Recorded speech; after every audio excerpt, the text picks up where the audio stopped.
이제 오늘 마태복음 12장인데요. 오늘 본문에는 예수님과 이제 종교 지도자들의 이제 안식일 논쟁이 기록이 되어 있습니다. 자, 이 말씀을 통해서 마태가 이 논쟁을 기록하면서 우리에게 뭘 말하고 싶은 것인지 우리 마태를 통해서 말씀하시는 주님의 음성을 듣는 예배가 되기를 소망합니다. 자, 오늘 말씀에는요, 예수님과 제자들을 비난하는, 어떻게 하든지 그냥 꼬투리를 잡아서 넘어뜨릴 구실을 찾고 있는 이 당시 종교 지도자들의 모습을 보게 되죠. 그렇죠? 참 보면요, 이분들은 정말 너무 쉽게 사람을 비난한다는 생각이 들어요. 그렇죠? 너무 쉽게 정죄하고 비난하고. 근데 이게 가만히 생각해 보면 이게 이제 오늘 성경에 나오는 그 옛날 바리새인들의 모습만이 아니고 오늘날 이 시대를 사는 이 종교인들의 모습이라는 생각이 들어요. 그렇지 않습니까? 그러니까 종교인들이 보면요, 사람을 잘 비난합니다. 왜 그럴까요? 이런 종교는 사랑이잖아요. 사랑. 왜 사랑을 말하면서, 왜 입술로는 자비를 말하면서 왜 종교인들은 사람을 비난하고 비판하고 정죄하는 것일까요? 우리가 이 이유를 좀 깊이 생각해 볼 필요가 있다는 생각이 듭니다. 오늘 말씀 본문을 설교를 들으시면서 우리가 좀 생각해야 될 부분이고요. 자, 거기에 비해서 오늘 우리가 또 관심을 초점을 맞춰야 되는 것은 예수님이에요. 당시 종교 지도자들과 예수님의 무엇이 다른가? 자, 우리는 어떤 사람이 돼야 되는가? 자, 우리는 예수님을 따르는 제자가 돼야지 그런 종교인이 돼서는 안 될 것 같다. 그래서 오늘 본문을 보면서 이 차이점이 뭘까? 이게 어디서 이런 문제들이 오는 것일까를 좀 점검해 보면서 우리 삶을 돌아보는 예배가 되면 좋겠다는 생각이 듭니다. 자, 그래서 오늘은 진정한 하나님의 마음을 품은 사역자가 되려면, 우리 모두가 제자고 사역자지 않습니까? 우리가 다 지도자죠. 여러분 가정에서도 또 교회에서도 다 지도자인데, 우리가 하나님의 마음을 품은 지도자, 사역자가 되기 위해서 오늘 나에게 필요한 것이 뭘까를 좀 오늘 본문을 통해서 종교 지도자들 통해서도 배우고 또 예수님을 통해서도 배울 수 있는 예배가 됐으면 좋겠습니다. 먼저 첫 번째로 1절부터 보면 예수님을 통해서 배울 수 있는 것은요, 예수님의 관심은요 항상 사람에게 있었어요. 이게 굉장히 중요한 것 같아요. 오늘 놓치기 쉬운 점입니다. 우리는 일지향적이 되기 쉬워요. 그렇죠? 일지향적이고, 그리고 또 원칙, 내가 갖고 있는 원칙 때문에 오히려 그것 때문에 사람에게 상처를 주기가 쉬운데, 예수님은요 항상 관심이 사람에게 있었어요. 사람을 살리는 거, 영혼에 대한 관심, 이게 이제 예수님의 주된 사역의 포인트라는 걸 오늘 보게 되는데요. 자, 이제 오늘 말씀을 보면 자, 1절부터 보겠습니다. 1절부터 제가 읽을게요. 자, 그때 예수께서 안식일에 밀밭 사이로 지나가셨다. 그런데 제자들이 배가 고팠죠. 그래서 밀이삭을 잘라 먹기 시작했어요. 자, 그걸 바리새파 사람들이 봤죠. 항상 이제 꼬투리를 잡으려고 주시하고 있는데 눈에 딱 들어온 거예요. 안테나에. 그걸 보고 말합니다. 보십시오. 당신의 제자들이 안식일에 해서는 안 되는 일을 하고 있지 않습니까? 여러분, 당시 유대 사람들에게 있어서 이 안식을 준수라고 하는 것은 십계명 중에서도 가장 중요한 계명이었어요. 정말 목숨처럼 지키는 그런 계명이 안식일 규례였거든요. 자, 왜냐하면 안식일 계명은요, 하나님께서 천지를 창조하실 때 주신 계명이거든요. 그래서 이거는 창조 질서에 해당되는 것이기 때문에 가장 본질적이고 모든 것의 기초가 되고 가장 중심이 되는 계명이기 때문이에요. 맞죠? 틀린 이야기 아니죠? 자, 그런데 이분들의 문제는 뭐냐면 하나님께서 이 계명을 주신 목적이 있잖아요. 본질, 그죠? 그 원칙, 그 정신, 그게 있는데 그거는 생각하지 않고 형식에 얽매여 있는 거예요. 자기들 나름대로 그 안식일에 나름대로 어떤 율법이 있으면 그걸 해석해가지고 자기 나름대로 막 규정을 지켜놓고 그 규정을 지키는데 너무 몰두한 나머지 큰 그림, 원래 이걸 주신 목적을 놓치고 본질을 잃어버릴 때가 많았던 것이 어제나 오늘이나 이 종교인들이 놓치기 쉬운 부분이라는 거, 오늘 우리가 새겨서 봐야 될 부분입니다. 자, 그래서 이제 오늘 본문으로 가서 본문에서 오늘 보세요. 우리가 읽었는데 이 사람들이 지금 문제 삼는 게 뭐죠? 제자들이 지금 남의 밭에 들어가서 곡식 먹는 것입니까? 그건 아니죠. 왜냐하면 이건 율법에 나와 있어요. 율법에 보면 이건 죄가 아닙니다. 신명기 23장 25절에 보면 스크린 보세요. 제가 읽어볼게요. 자, 당신들이 이웃 사람의 곡식 밭에 들어가 이삭을 손으로 잘라서 먹는 것은 괜찮아요, 안 괜찮아요? 괜찮아요. 허락된 거예요. 그럼 뭐가 안 되는 거죠? 이웃의 곡식에 손으로 따먹는 건 괜찮은데 비벼서 먹는 건 허기를 면하기 위해서. 이게 이제 율법의 정신이에요. 이게 뭐죠? 사랑입니다. 자비예요. 나그네들, 고아들, 가난한 사람들을 위한 이런 규례. 그러니까 이게 율법에 있어, 율법. 근데 뭐가 안 되는 거야? 먹는 건 되는데 낫을 대면 안 돼요. 왜 안 되죠? 낫을 대는 것은 추수하는 거거든요. 남의 밭에 가서 먹을 거 정도 먹어야지. 이게 추수를 하면 도둑질이죠. 그렇죠? 자, 그렇지만 손으로 먹는 것은 얼마든지 율법에 허락되어 있는 율법의 규정이에요. 그러니까 뭘 말하는 것입니까? 예수님 이 얘기를 왜 하시는 거예요? 율법의 정신을 말씀하시는 거예요. 너희가 율법의 정신을 모르느냐? 율법의 정신은 사랑이고 자비 아니냐, 그 말이죠. 자, 그래서 지금 이 사람들이 예수님에게 지금 뭐라고 하는 것도 먹을 것을 문제 삼는 것이 아니라 지금 뭘 문제 삼고 있습니까? 2절에 보니까 이분들이 율법 전문가잖아요. 뭘 문제 삼아요? 안식일에 하지 못할 일을 하나이다 그랬어요. 뭐죠? 일을 한다는 거예요. 일. 먹는 건 그럼 먹는 건 뭐고 일은 뭐예요? 그러니까 이 일을 하고 있다. 그 규정은 누가 만든 규정이죠? 자기들이 만든 거예요. 그러니까 안식일 규례를 안식일을 지켜야 된다라는 규례를 자기 나름대로 해석해가지고 안식일을 지킨다는 게 뭔가 조항들을 쭉 세세하게 만들어놨는데 그걸 붙들고 있는 거예요. 자기들 기준으로 볼 때는 제자들이 지금 이삭을 막 뜯고 좀 과하게 뜯었는지 모르겠어요. 하여튼 본문의 정황은 모르겠지만 어쨌든 자기들이 볼 때 제자들이 이삭을 뜯어내고 그걸 먹기 위해서 비비고 훅 불어서 먹는 이게 뭘로 보인 거예요? 일로 본 거예요. 그러니까 속에 자비와 사랑의 마음은 요만큼도 없는 거죠. 꼬투리를 잡는 거예요. 율법을, 이 규정을, 내가 만든 규정을 지키냐 안 지키냐, 권위가 누구에게 있느냐, 이게 관심이에요. 관심. 그렇죠?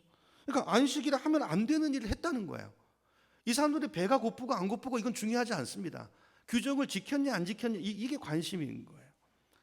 여러분, 그러면 안식일에 그럼 이걸 먹는 거, 그럼 밥을 하는 건 죄입니까 아닙니까? 그건 죄가 아니래요. 왜냐면 먹고 살아야 되니까. 밥을 먹는 건 괜찮대요. 이건 일이 아니래요. 자, 그런데 밥을 하기 위해서 나무를 팬다든지, 밥을 하기 위해서 갑자기 무슨 일이 있어, 물이 없어요. 그럼 물을 길러 가야 되잖아요. 그럼 물을 길러 가는 거는 또 일이기 때문에 안 돼요.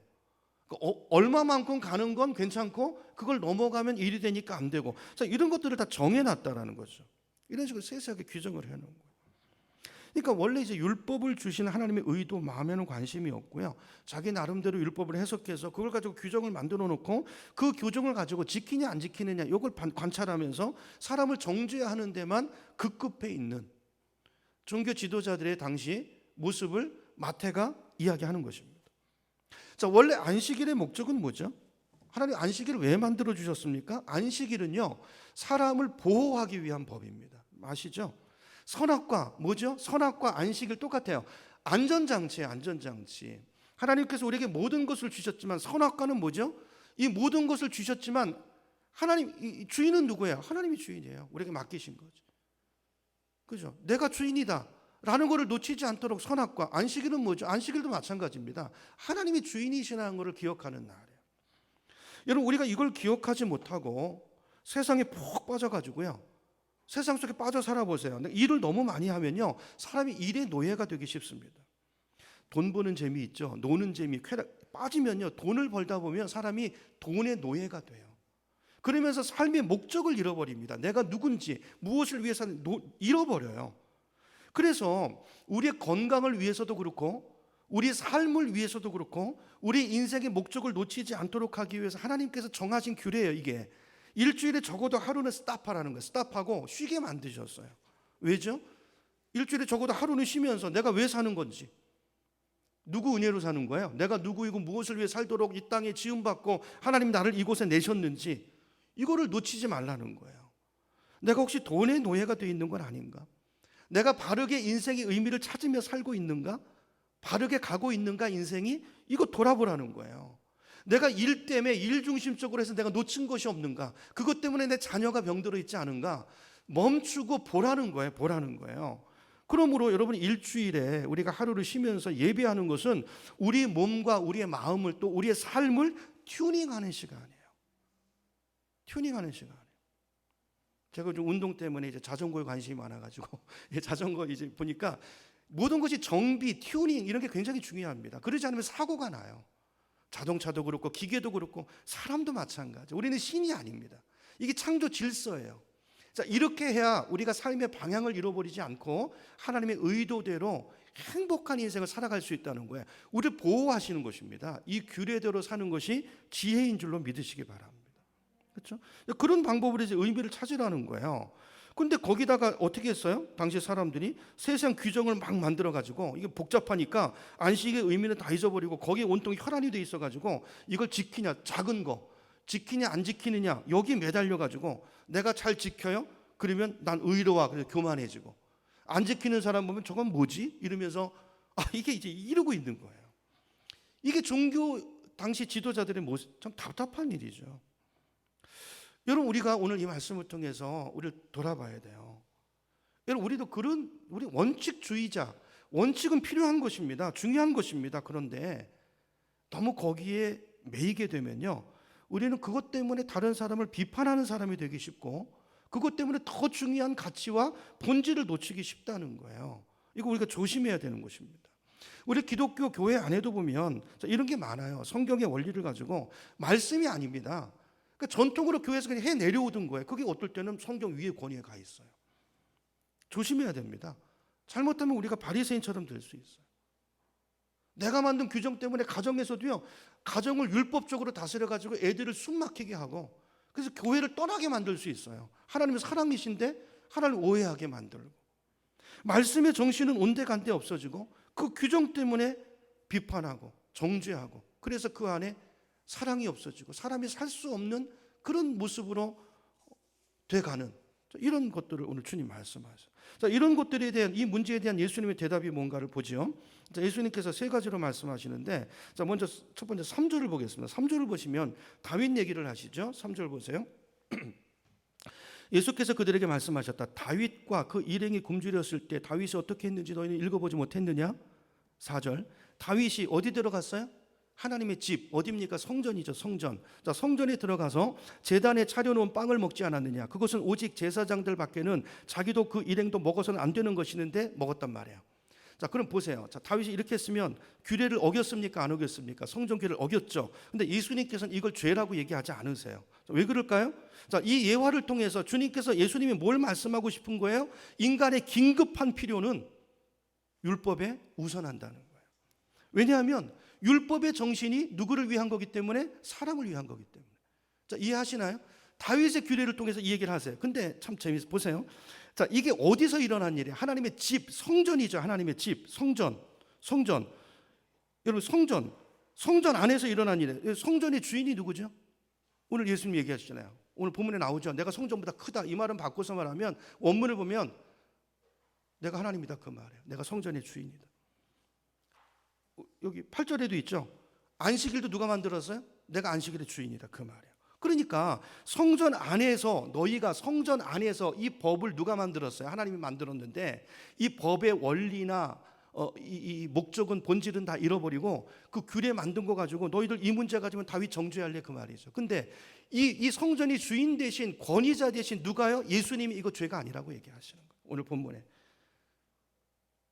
그 권위로 예수님이 죄가 아니라고 하면 죄가 아닌 것입니다. 그 얘기 하시는 거예요. 그거 죄가 아니라는 거예요. 이걸 뭘로 해석하세요? 율법의 정신. 자, 이걸 놓치지 말라는 거예요. 하나님이 이게 율법을 주신 목적이고 이게 본질이라는 것입니다. 여러분, 우리가 얼마나 이런 우를 범합니까? 율법을 붙들고 그 본질을 놓치고 그걸로 오히려 율법에 저해되는 행위를 할 때가 많아요. 이게 우리들의 모습입니다. 두 번째 5절입니다. 5절. 자, 5절 또 안식일에 성전에서 제사장들이 안식일을 보매도 그것이 죄가 되지 않는다는 것을 율법책에서 읽어보지 못하였느냐. 여러분, 안식일에 제사장들이 일합니까 안 합니까? 일하죠. 얼마나 할 일이 많습니까? 불도 피워야 되고 뭣도 해야 되고 뭐 하여튼 규정들이 해야 될 일이 굉장히 많아요. 근데 성전 안에서 일하는 거 죄가 되지 않는다는 거예요. 왜 그래? 방금 말씀드렸죠. 여러분, 주일은요, 아까 말씀드렸잖아요. 안식일의 의미를 말씀드렸죠. 그러니까 세상에 빠지지 않고 하나님께 집중하는 날인데 하나님을 위한 일, 예배하는 일, 생명을 살리는 일, 이게 율법의 목적에 오히려 부합되는 거예요. 그러니까 뭘 일을 우리식으로 정해서 해도 된다 안 해도 된다가 아니라 그것이 목적에 부합되느냐 아니냐를 봐야 되는 거죠. 율법의 규정에 얽매이시면 안 됩니다. 구약시대 때 이게 범했던 오류예요. 그래서 신약에는요, 해라 하지 말라 이런 말씀이 잘 없어요. 여러분 보세요. 그 기준이 뭐죠? 하나님의 뜻이에요. 뜻. 하나님의 뜻을 어떻게 알죠? 그래서 하나님의 뜻이라는 말로 얘기하고 있어요. 그거를 딱 정해놓지 않았어요. 여러분, 어떨 때는 같은 행동인데 그게 하나님의 뜻일 수도 있고 어떨 때는 그게 하나님의 뜻이 아닐 수도 있어요. 규정에 얽매이시면 안 돼요. 정신이에요. 이게 사람을 살리는 거냐, 하나님께 영광이 되는 거냐, 율법의 정신에 부합되느냐에 따라서 어떤 것은 내가 이 일을 하는 것이 그게 하나님의 뜻에 맞는 것일 수 있고 어떨 때는 아닐 수도 있다는 거예요. 자유입니다, 자유. 근데 이 기준을 우리에게 기준을 주시는 게 성경 말씀이고요. 그 다음에 우리 안에서 지침을 주시는 분이 계세요. 누굴까요? 성령님이에요. 그래서 성령님과의 관계가 제대로 되어 있지 않고 이분을 누리지 못하고 이분의 인도를 인식하지 못하면 신앙생활 바로 하기 어렵습니다. 이런 우를 범하는 거예요. 나는 율법을 지킨다고 하면서 율법과 반대되는 일을 해요. 이런 일 굉장히 많습니다. 그렇죠? 자, 근데 예수님께서 어떤 말씀을 하시냐면 나는 성전보다 크다 그랬죠. 말씀드렸죠. 내가 하나님이다 그 말이에요. 자, 그 하나님의 권위로, 그러니까 이게 예수님의 권위로 율법을 해석하시는 게 지금, 그렇죠? 이 사람들이 율법을 얼마나 잘못 적용하고 있는지를 얘기하시는 거예요. 그러면서 7절로 가보세요. 자, 이 율법을 만드신 주신 하나님의 권위로 뭐라고 말씀합니까? 나는 뭘 원한다고요? 자비를 원하고 제사를 원치 않는다는 거예요. 제사는 형식이죠. 자비는 정신이죠. 그렇죠? 제사가 어떤 제사냐? 이게 중요한 것이죠. 자, 이게 무슨 말인지 알았더라면 너희가 죄 없는 사람들을 정죄하지 않았을 것이다. 그러면서 인자는 안식일의 주인이다. 꽝 와닿죠? 여러분 말씀이 이해가 되시죠? 이게 예수님 말씀이에요. 그럼 결국 하나님께서 우리에게 율법을 주신 목적은 뭐라고요? 이거 잊어버리지 않아요. 한마디로 요약하면 사랑이고 자비입니다. 우리 행복을 위해서 주신 거예요. 그 말씀이 성경 어디에 있죠?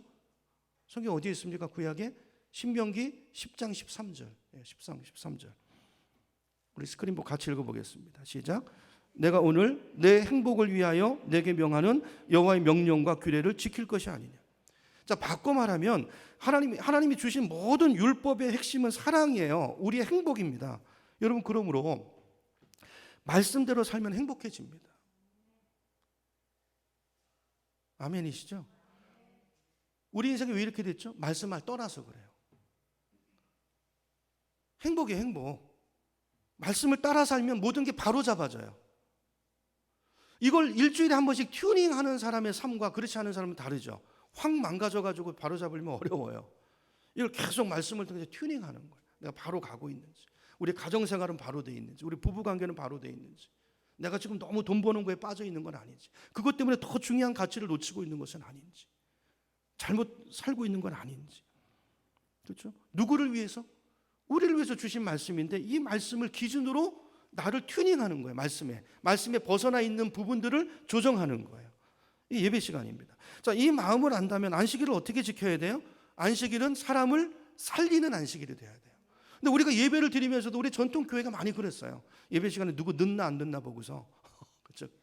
속에서 어떻게 직분을 가지고 그러니까 이렇게 돼 있으면 그 예배는 이미 끝난 예배.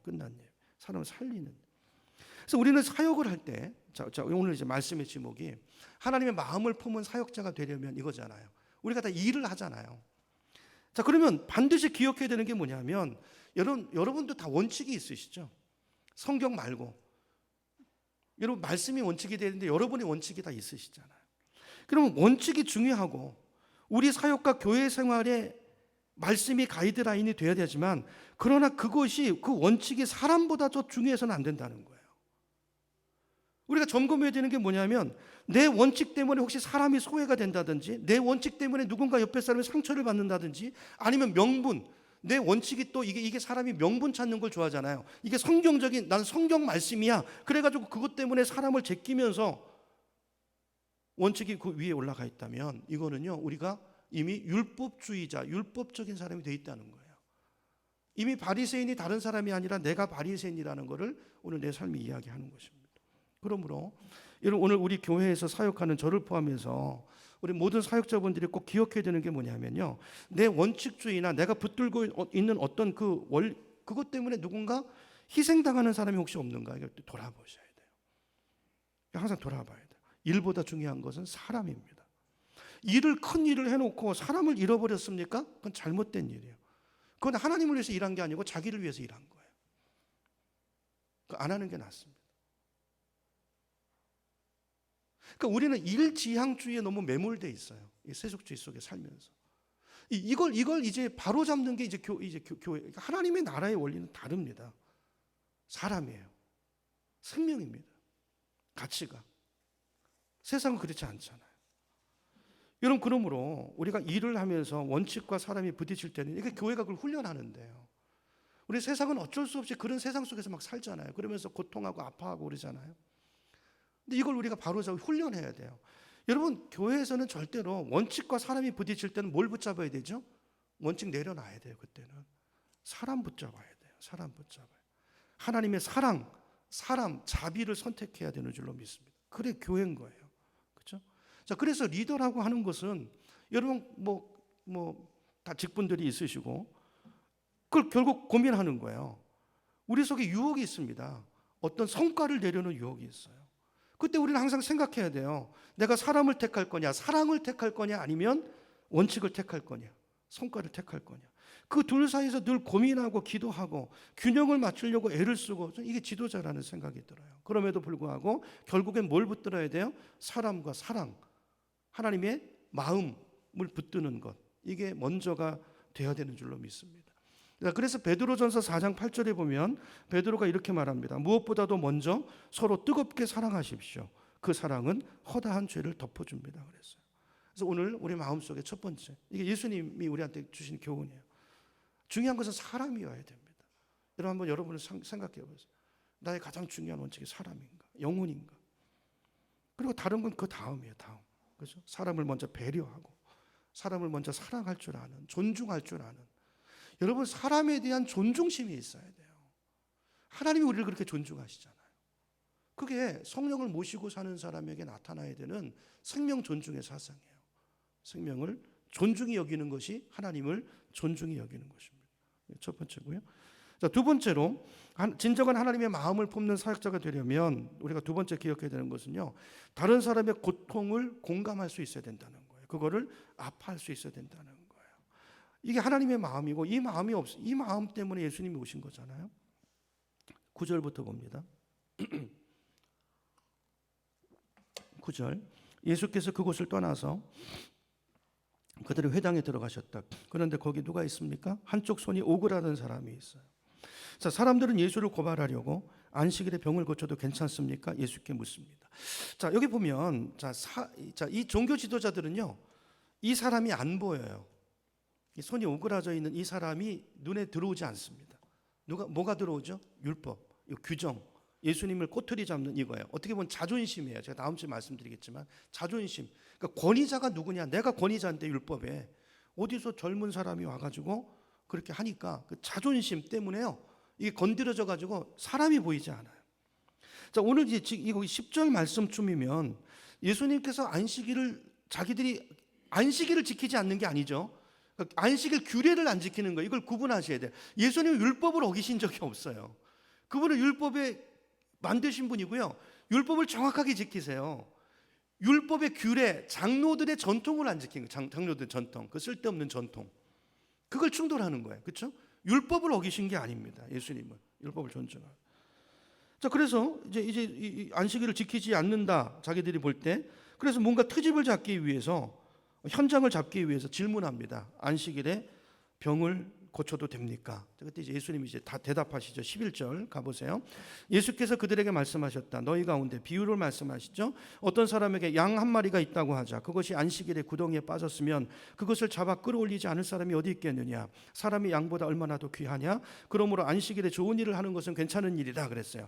자, 이게 우리말 성경에는 느낌이 잘 안 드러나는데 원문을 보면, 자, 예수님 말씀하시는 이 사람, 어떤 사람은요, 어떤 사람이냐면 너무 가난해가지고요, 전 재산이 양 한 마리인 사람이에요. 전 재산이 양 한 마리예요. 근데 그 양 한 마리, 거기에 모든 것이 걸려 있고 그 사람의 전 재산인데, 자, 안식일인데 그 양이 구덩이에 빠졌어요. 그럼 그거 안 건지겠냐는 거예요. 그 말이에요. 여기 양 한 마리밖에 없는 사람이 누구죠? 이건 비유고 손 마른 사람이에요. 손 마른 사람. 예수님 지금 무슨 말씀하는 거죠? 너희는 어쩌면 그렇게 다른 사람의 고통에 무심하냐는 거예요. 너희 눈엔 이 사람이 보이지 않느냐? 이 고통 가운데 빠져 있는 이 사람이 긍휼히 여겨지지 않느냐? 손이 오그라들어서 고통받고 있는 이 영혼이 보이지 않냐는 거예요. 이 사람에 대한 고통은 전혀 관심이 없고 안식일 논쟁에 빠져가지고 그죠? 이 모습을 한탄하고 있는 것입니다. 누가요? 하나님이신 예수 그리스도께서. 여러분, 당시만 해도 정말 두 손이 멀쩡해도 먹고 살기 힘든 시대잖아요. 그런 시절에 한 손이 오그라져 있으니 그걸로 어떻게 밥벌이라고 어떻게 입에 풀칠을 하고 살겠습니까? 거기다가 얼마나 당시 율법주의적인 사람들이 많아서 자기 생각을 가지고 저 사람 죄가 있어서 그래, 눈총과 그 비난과 그 멸시를 받아내는 그 마음의 고통은 또 얼마나 컸겠어요. 근데 사람들은 이 사람의 고통이 보이지 않아요. 그리고 하나님을 예배한대요. 그리고 앉아 있어요.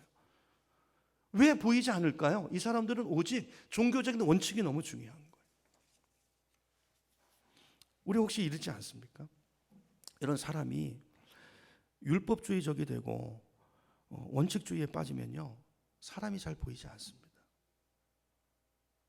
많은 분들 그런 얘기하죠. 나는 원칙에 충실하고 좋은 거예요. 근데 위험성이 있어요. 이걸 우리가 동시에 알아야 돼요. 성경에 보면 그 대표적인 사람들이 이제 욥의 친구들입니다. 자, 욥의 친구들이 이제 욥의 고난을 받을 때 왔는데 그들의 관심은 욥이 왜 고통을 받는지, 왜 이런 고난을 당하는지에 대한 종교적인 이유가 너무 중요했어요. 그러니까 욥의 고통 그 자체보다도 종교적인 이유, 이게 더 그들의 관심사였어요. 그래서 욥을 붙잡고 같이 마음 아파하고 공감하고 위로하고 울고 그러는 게 아니라 자기 나름대로 종교적으로 정리하고 판단하고, 그래서 자기가 마치 모든 걸 다 아는 것처럼 욥을 와서 한 수 가르치고 판단하고 욥을 정죄하기 시작합니다. 이게 많은 사람들이 갖고 있는 태도예요. 많은 목사들과, 그렇죠? 지도자들이 범하기 쉬운 오류입니다. 이런 태도에 대해서 욥이 너무너무 큰 상처를 받습니다. 그래서 욥기 16장 4절 5절에 보면 욥이 이렇게 말합니다. 제가 다른 번역으로 읽어볼게요. 더 좋은 번역이 있어서 제가 가져왔거든요. 자, 하기야 자네들이 나 같은 처지에 놓여 입장이 서로 바뀌었다면 나 또한 자네들처럼 말했을지 모르지. 왜냐하면 사람이 다 죄인이니까요.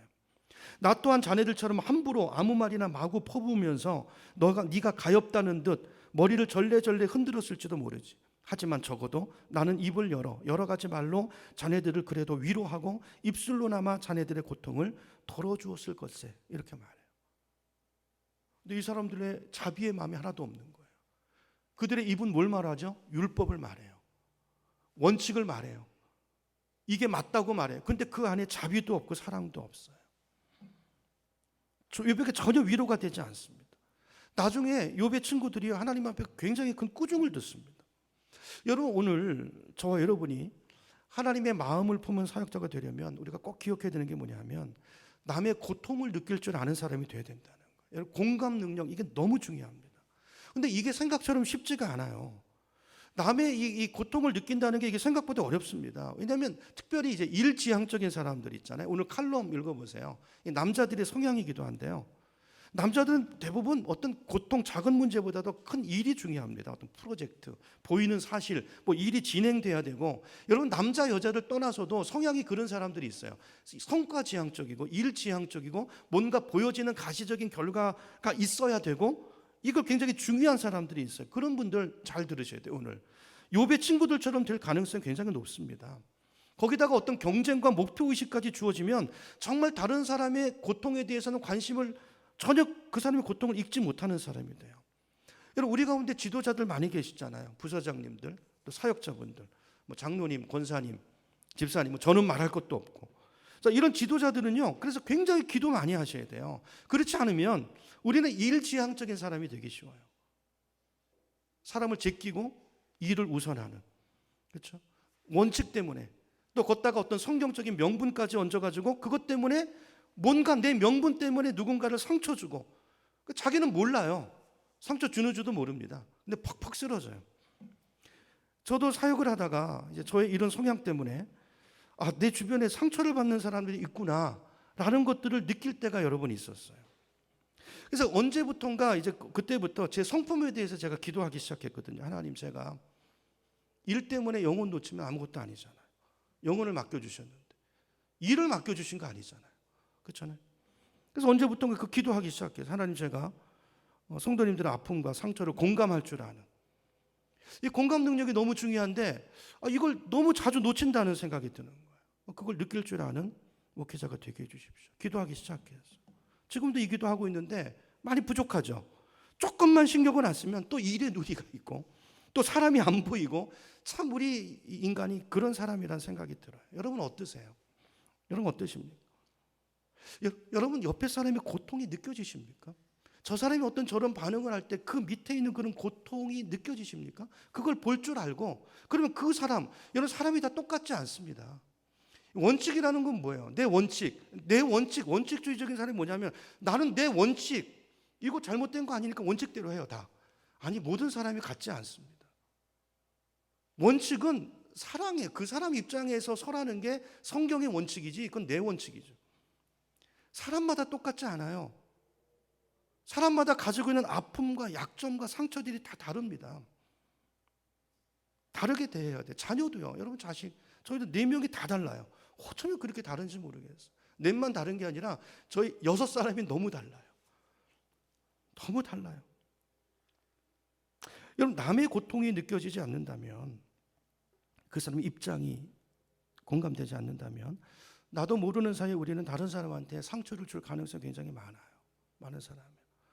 내가 열심히 있으면 있을수록 더 그렇습니다. 능력이 있으면 있을수록 더 그래요. 더 상처를 줄 수 있어요.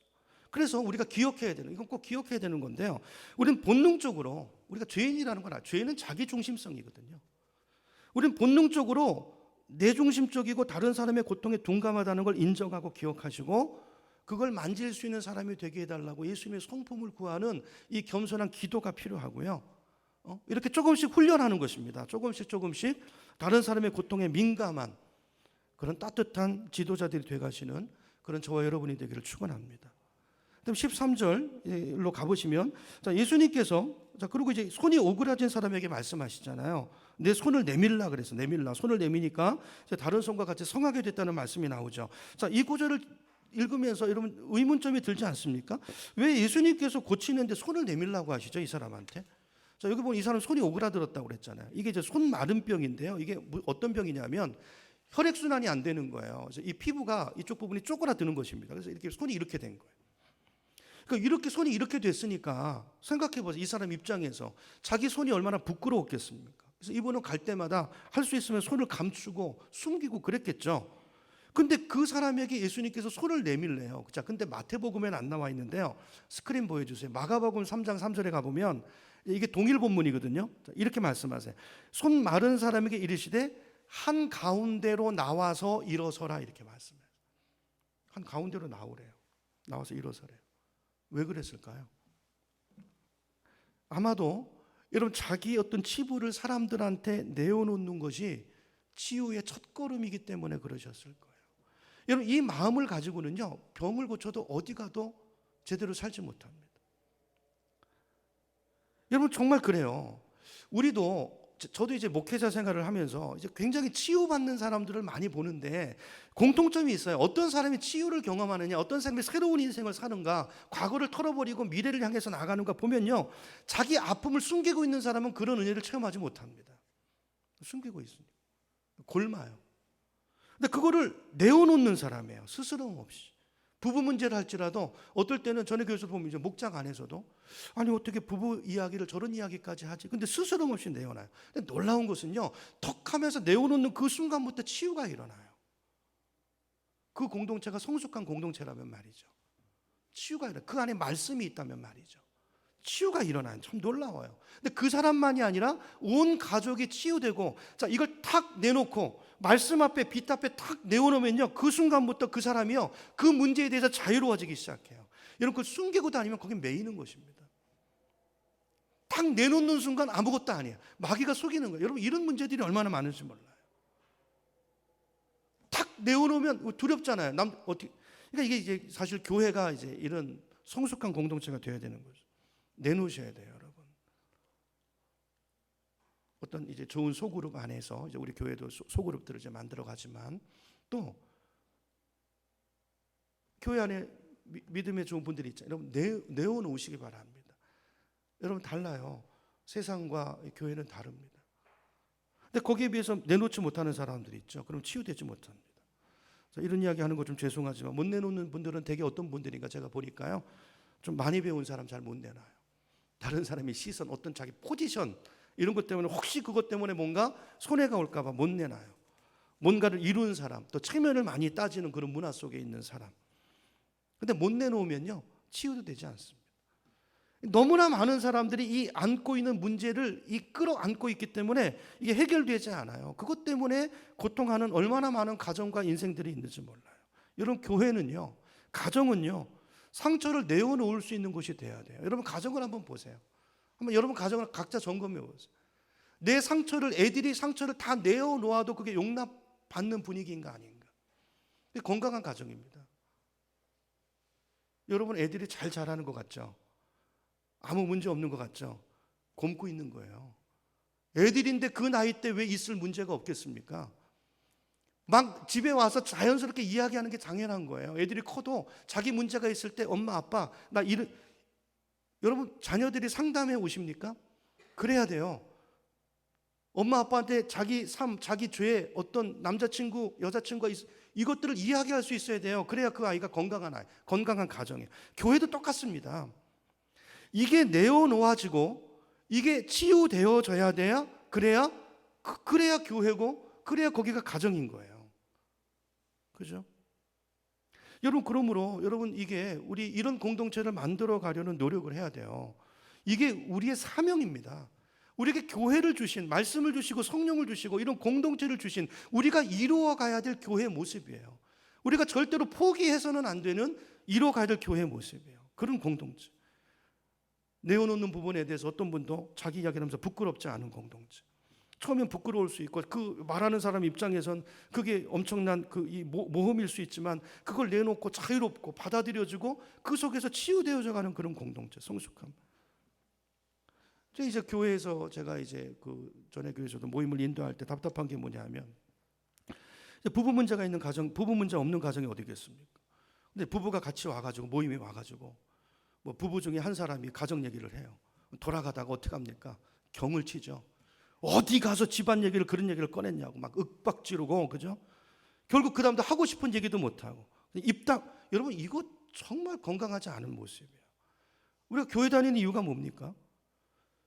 그걸 하나님 앞에 치유받고, 그죠? 거기서부터 시작하라고 믿음 생활하는 건데, 그렇게 하라고 불러 모은 공동체인데 몇 번의 잘못된 상처와 잘못된 경험 때문에 여러분, 교회를 포기하시겠어요? 성경이 말하는 교회를 붙들어야 되잖아요. 그건 느낌으로 사는 거잖아요. 건강한 교회를 세워야 되죠. 그리고 우리가 그런 사람이 되어져 가야 되죠. 내가 성숙한 사람이 돼서 누군가의 고민을 들어주고 그 사람을 들어주고 아파주고 공감해주고 울어주고, 그래서 내 품 안에서 누군가 세워져 가야 되고, 그렇게 해서 그 하나님의 나라가 점점 확장되어져 가야 되지 않습니까? 여러분, 그러므로 이 교회 안에서 치유가 일어나려면요, 이게 내어놓는 우리 이 모습이 있어야 되고요. 두 번째는 누가 있어야 되냐면 그걸 받아주는 사람이 있어야 돼요. 받아줄 수 있는 사람. 그게 부모죠, 부모. 영적인 부모죠. 받아주는 사람은 어떤 사람이어야 되냐면요, 가장 중요한 것은 그 말을 우선 들어줄 수 있어야 되고요. 들은 말을 옮기시면 안 됩니다. 기도 제목이라는 이름으로도 옮기지 마세요. 허락받고 옮기세요. 허락받고. 혹시 기도 제목으로 나눠도 되냐고 허락받고 옮기시고, 왜냐하면 이게 신뢰 관계이기 때문에 그래요. 만약에 그분을 믿고 얘기했는데 저분이 정말 신뢰하고 싶고 하나님 성령이 어떤 감동을 주셔가지고 뭔가 내 상처를 저분을 통해서 어떤 마음을 하나님이 주셔서 나눴는데 그게 다른 사람을 통해가지고 이렇게 오면은 가십거리로 돌면 그때부터 치유는 끝나는 것입니다. 공동체는 어려워지는 것입니다. 엉망이 되는 거죠. 그러므로 우리가 치유하는 공동체가 되려면 먼저 내어놓으려는 오픈하는 그 마음이 있어야 되고요. 그 자기 수위에서 자꾸 오픈하는 훈련을 하셔야 돼요.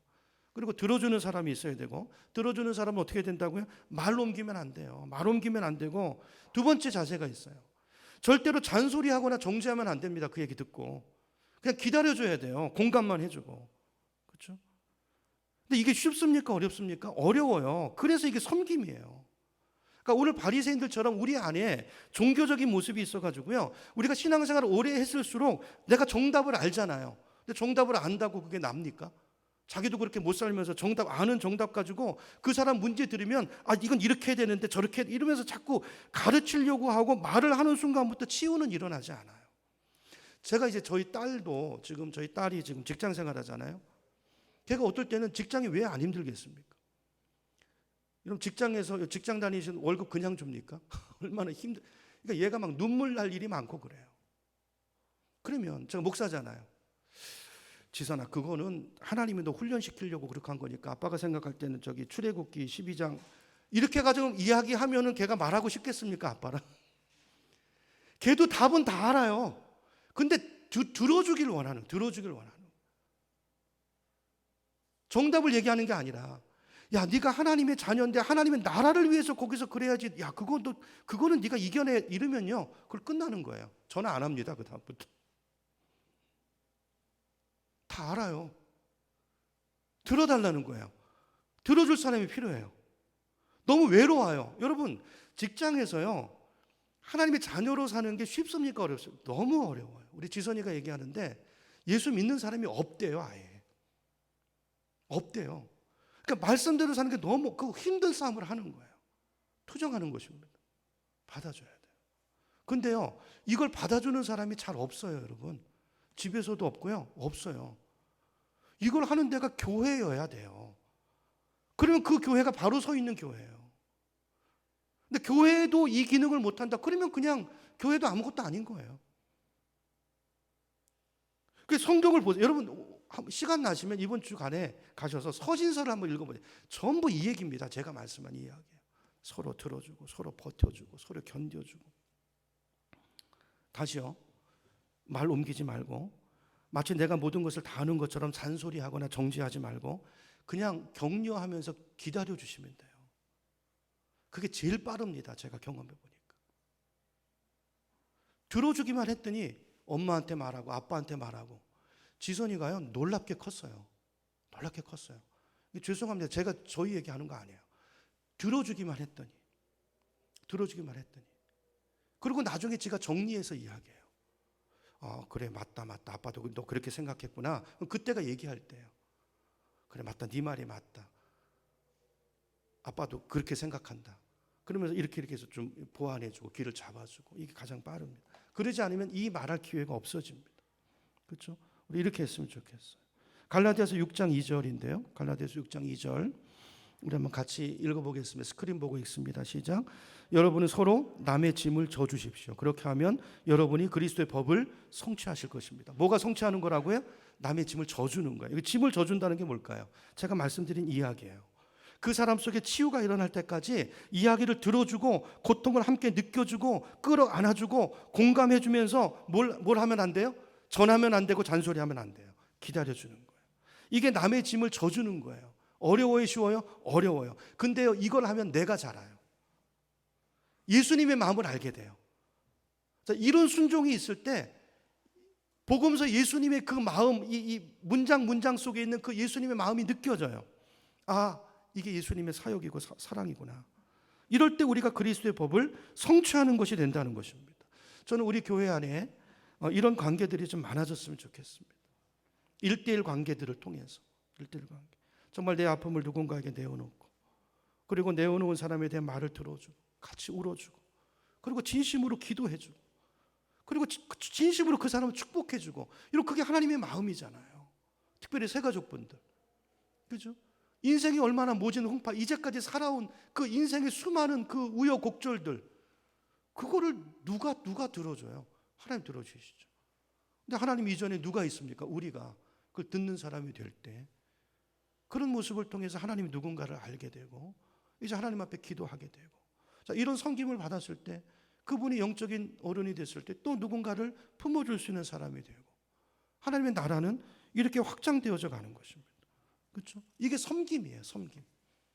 이게 진짜 섬김이라고요. 자, 이런 섬김을 통해서 우리 안에 늘 치유가 일어나고 제자들이 만들어져 가고, 자, 그렇게 치유되어져 가는 가정이 치유되고 영혼이 치유되고 그런 공동체를 만들어가는 저와 여러분 되기를 축원합니다. 다른 거 한 가지가 더 있는데 시간이 가서 다음 주에 좀 같이 합해서 그렇게 하도록 하겠습니다. 우리 찬양하고 우리 기도하겠습니다.